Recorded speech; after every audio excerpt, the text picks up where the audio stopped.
Hello अस्सलाम वालेकुम दोस्तों, मेरा नाम मोहम्मद बाबर है और आज की इस क्लास में हम वेरिएबल्स के ज़रिए से प्लस माइनस डिवाइड और मल्टीप्लाई का फंक्शन भी देखेंगे किस तरीके से हम यूज़ कर सकते हैं।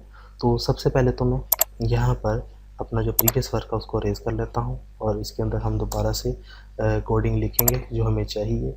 तो यहाँ पर मेरे पास दो वैल्यूज़ मैं वैसे ही लिखे रहने देता हूँ क्योंकि ये मुझे दो वैल्यूज़ चाहिए। एक डिव की आईडी भी चाहिए मुझे कि जिसके अंदर मैं रिज़ल्ट शो कर सकूं, लेकिन मुझे बटन जो है इस वक्त 4 चाहिए, एक ऐड के लिए, एक सब्ट्रैक्ट के लिए, एक मल्टीप्लाई और एक डिवाइड के लिए।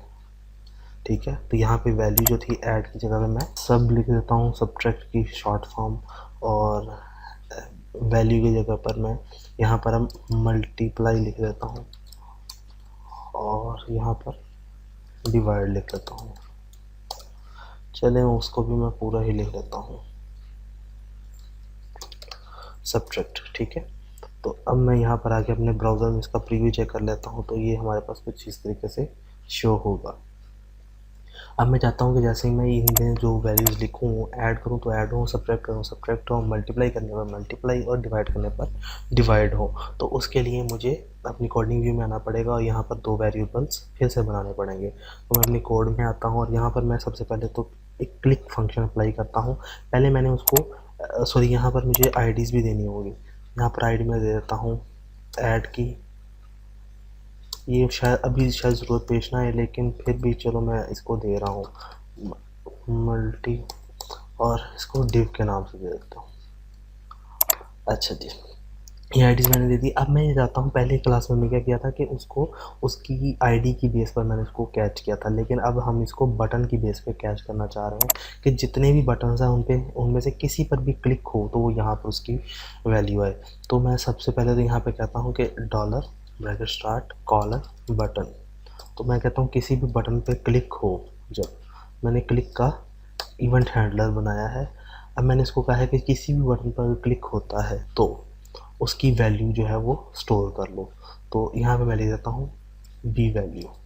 ठीक है, बी वैल्यू यानी कि बटन की वैल्यू जो है वो यहाँ पर आ जाएगी। बटन की वैल्यू के लिए मैं क्या लिखूँगा, यहाँ पर सिंपल बटन को कैच करता हूँ मैं यहाँ पर दिस, सॉरी यहाँ पर सिंपल मैं दिस लिखूँगा। बटन को कैच करने की ज़रूरत नहीं क्योंकि हमने बटन यहाँ पे कैच कर लिया। मैं उसको ये कहूँगा कि बटन ही को क्लिक करें तो वही की उसी की वैल्यू जो है वो यहाँ पर स्टोर हो जाए। ठीक है, अब मैं अगर ऐड वाले बटन को क्लिक करूँगा तो वो ऐड वाली जो वैल्यू है वो इस बी वैल्यू में सेव हो जाएगी, और अगर मैं सब्ट्रैक्ट को क्लिक करूँगा तो सब्ट्रैक्ट की वैल्यू बी वैल्यू में सेव हो जाएगी। अब मैं यहाँ पर कुछ फंक्शन अप्लाई करता हूँ, इफ़ की स्टेटमेंट्स अप्लाई कर देता हूँ। और इफ़ के अंदर हम लिखने का तरीकाकार क्या है, इफ़ लिख कर दो राउंड ब्रैकेट्स एंड दो करली ब्रैकेट्स, और इसके अंदर हमने इफ़ के अंदर अपना कंडीशन अप्लाई करनी होती है और इसके अंदर हमने अपना फंक्शन अप्लाई करना होता है। तो यहाँ पर मैं इसको एंटर करके इसमें दो एंटर्स और दे देता हूँ। यहाँ पर अब मैंने सबसे पहले तो कंडीशन अप्लाई करनी है। मैं इसको कहता हूँ अगर बी वैल्यू बराबर हो ऐड के, बी वैल्यू बराबर हो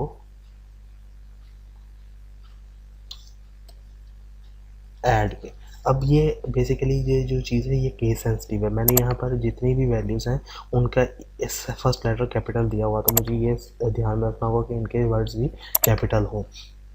मैंने कहा कि अगर बी वैल्यू ऐड है तो एक और वेरिएबल बनाओ, सॉरी वेरिएबल क्या बनाओ, रिज़ल्ट का। ठीक है, और इज इक्वल डाल के उसमें कहता हूँ कि रिज़ल्ट के अंदर ऐड कर दो आप, यानी कि रिज़ल्ट के अंदर आप क्या फंक्शन अप्लाई करो। सॉरी, इससे पहले हमें एक और काम करना होगा कि मैंने वैल्यूज़ तो बनाई नहीं, तो v1 और v2 भी मुझे बनाने पड़ेंगे। तो v1 बना लेता हूँ मैं सबसे पहले, तो इज इक्वल और यहाँ पर डॉलर वैल्यू 1 और इसकी जो है सॉरी हैश वैल्यू 1 और इसको मैं डॉट वैल्यू लिख देता हूँ। अब वैल्यू 1 की जो वैल्यू v1 में स्टोर हो जाएगी, और इसी तरीके से मैं इसको कॉपी कर लेता हूँ और यहाँ पर यहाँ मैंने इसका ये बंद नहीं किया था कोड। ठीक है, तो ये दोनों का कोड बंद हो गया। अब यहाँ पर मैंने इसको v1 की जगह पे v2 दे देता हूँ और यहाँ पर भी v2 को। अब ये मेरे पास वैल्यू आ गई। अब ये मेरे पास स्ट्रिंग की वैल्यूज़ है, मैं अब इसमें इंटीजर बनाना चाहता हूँ तो मैं v1 ही लिखूँगा और इज इक्वल यहाँ पर वहाँ से int और ब्रैकेट के अंदर मैं v1 लिख दूँगा और इसको बंद करके इसी को मैं कॉपी कर लेता हूँ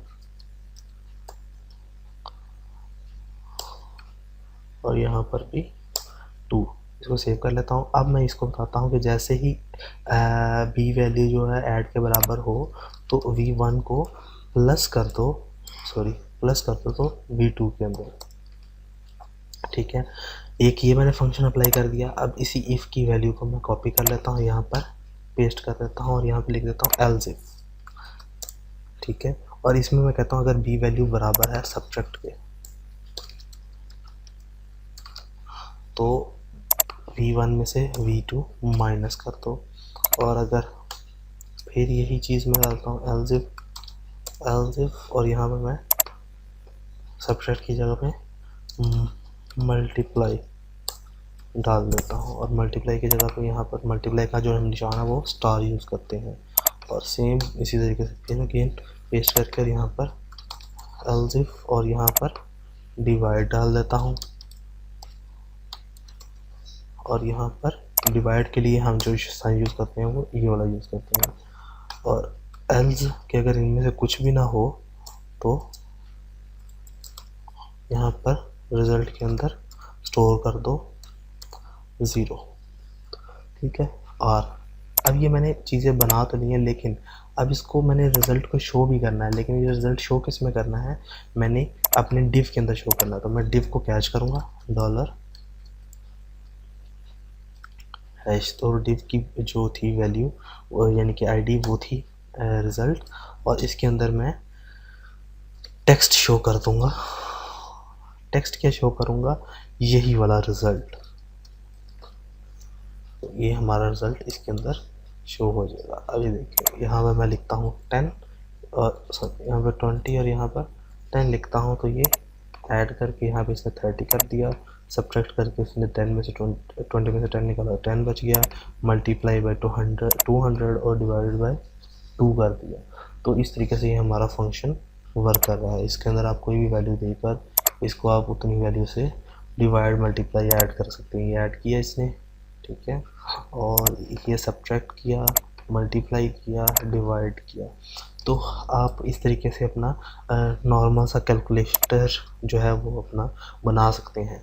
तो नेक्स्ट क्लास में हम एक प्रॉपर कैलकुलेटर बनाना देखेंगे किस तरीके से हम बना सकते हैं। तो तब तक के लिए मुझे इजाज़त दें और अगर आपके जहन में कोई क्वेश्चन अराइज हो रहा है तो आप मुझसे वो भी पूछ सकते हैं। तो नेक्स्ट क्लास में मुलाकात होती है इंशाल्लाह। तो तब तक के लिए मुझे इजाज़त दें। अल्लाह हाफिज़।